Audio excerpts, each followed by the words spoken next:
Assalamualaikum warahmatullahi wabarakatuh. Alhamdulillahi rabbil alamin. Al-Jabir qala sami'tu an-nabiyya sallallahu alaihi wasallam yaqul la yudkhilu ahadan minkum amaluhul jannah wa la yuzidu minan nar wa la ana illa birahmatin minallah, amma ba'du. Alhamdulillahirabbil alamin. Allah telah meridhai kita sehingga kita bisa berjumpa lagi untuk membahas poin kedua tentang mencari ridha Allah Subhanahu wa taala agar kita bisa bahagia di dunia dan di akhirat. Amin. Yang pertama, Allah menyuruh kita untuk belajar di pagi dan di sore hari, belajar tentang mengenal Allah Subhanahu wa taala.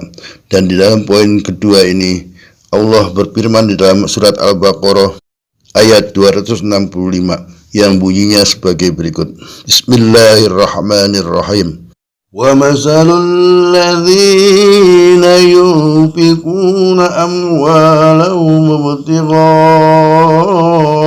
mardatillah wa tasbitan min anfusihim kamathali jannatin birabwatin كمثل جنة بربوة أصابها وابل فآتت عكلها ضعفين فإن لم يصبها وابل فطر والله بما تعملون بصير. Shadaqallahul azim. Yang artinya sebagai berikut.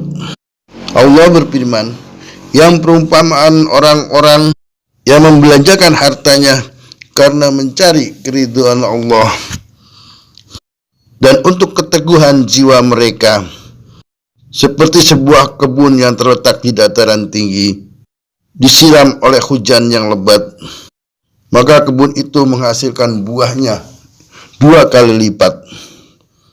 Jika hujan lebat tidak menyiraminya, maka gerimis pun memadai, dan Allah Maha melihat apa yang kamu perbuat. Dalam ayat ini Allah jelas menerangkan tentang orang yang diridhai Allah, yaitu orang yang mau membelanjakan hartanya di jalan Allah, orang yang dermawan, orang yang suka menolong, orang yang suka membantu orang lain. Diperumpamakan oleh Allah bagaikan kebun yang ada di dataran tinggi yang disiram oleh hujan yang lebat, dan buahnya akan berlipat 2 kali lipat. Dan walaupun hujan lebat itu tidak menyiraminya, dengan embun pun sudah cukup untuk menghasilkan buah yang 2 kali lipat itu. Di sini kita jelas bahwa orang yang sedekah, orang yang dermawan tidak akan pernah kehilangan ataupun merugi. Bahkan Allah akan selalu memberikan barokah dan kelimpahan dalam rizkinya. Dan harta-harta yang berlimpah, orang yang dermawan, dia menyadari bahwa harta yang dia dapatkan bukan hanya sekedar miliknya. Dan Allah menitipkan harta-harta tersebut untuk diserahkan kepada orang-orang yang membutuhkannya. Fakir miskin, anak yatim, musafir, fisabilillah, dan lain sebagainya. Makanya, mari kita bersama-sama, jangan kau simpan sifat yang pelit, kikir, ataupun bakhil. Karena Allah tidak menyukai itu semua. Ayo guys, sekarang kita belajar untuk berdermawan, untuk mudah menolong orang, membantu orang. Walaupun kita tidak mempunyai harta yang berlebih, kita bisa membantu dengan pikiran ataupun tenaga kita.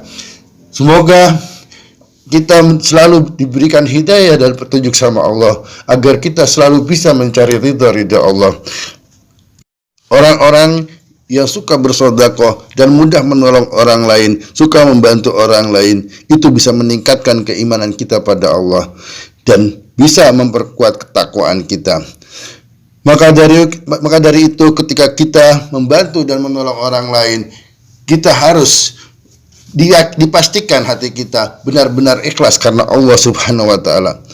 Sangat mubadir kalau kita hanya ingin dipuji orang ataupun ria. Karena perbuatan yang ria atau ingin dipuji orang itu adalah perbuatan yang sombong. Karena yang berhak dipuji adalah hanyalah Allah. Alhamdulillahirabbil alamin. Segala puji bagi Allah, dan kita sebagai umat manusia, sebagai hambanya Allah, tidak berhak untuk mendapatkan pujian. Kita harus betul-betul ikhlas dan ridho atas Allah Subhanahu wa taala. Dan ketika kita pun dalam menafkahi istri, kita harus diniati karena Allah Subhanahu wa taala, bukan karena takut pada istri ataupun karena yang lain. Mudah-mudahan kita telah mendengarkan dan mengerti ayat Allah dalam surat Al-Baqarah ayat 265 ini. Kita lebih paham dan kita lebih senang dan bahagia untuk bersedekah, membantu orang lain.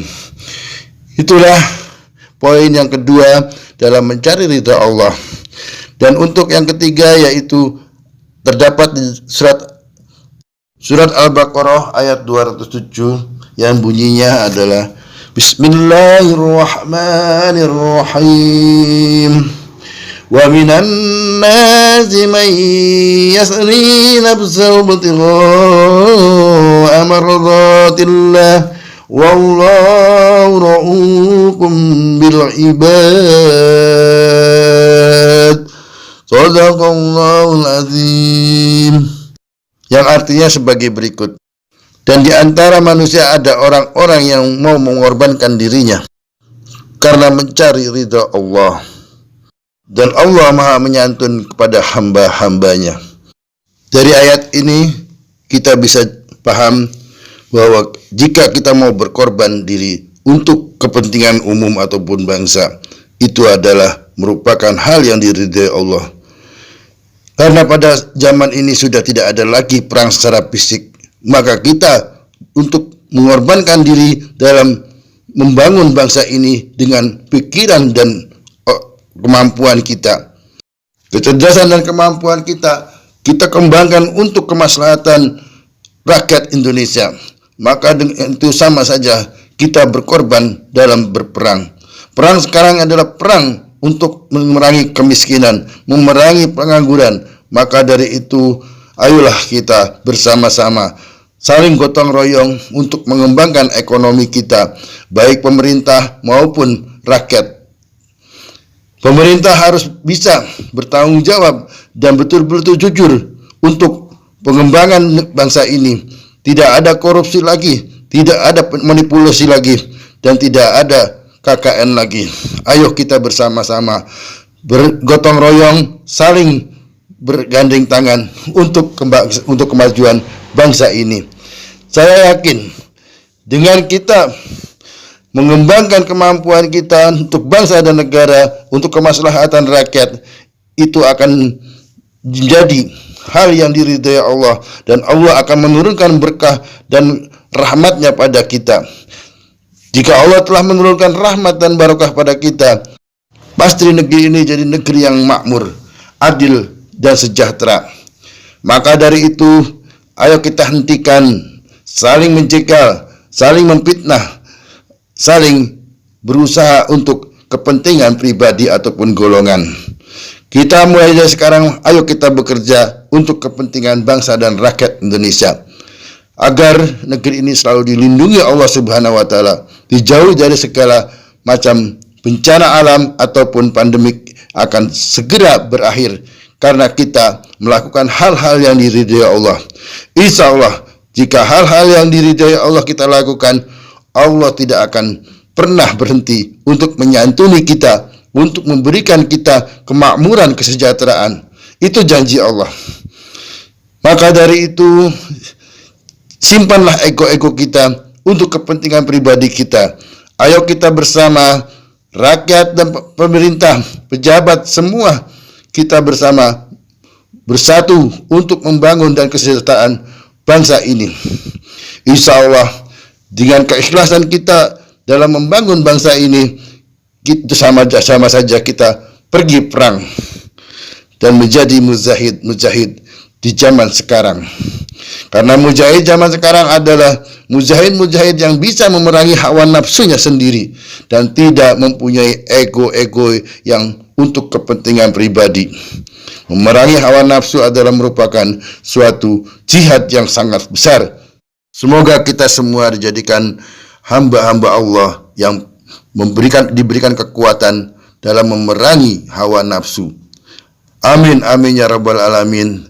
Dan untuk poin berikutnya akan kami coba sampaikan pada pertemuan berikutnya. Insya Allah, semoga Allah meridhoinya.